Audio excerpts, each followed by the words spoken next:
speaker?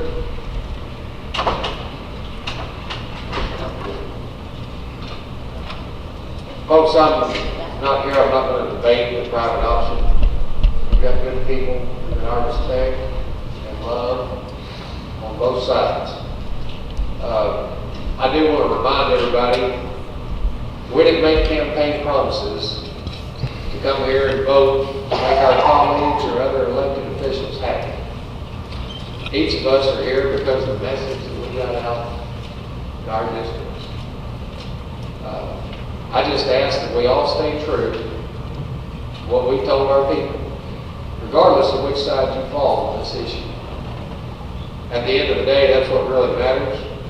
I'm voting no, and I'm asking others who have relayed the same message that I have to their constituents to join me. There are other options. Thank you. Representative Miller has spoken against the bill.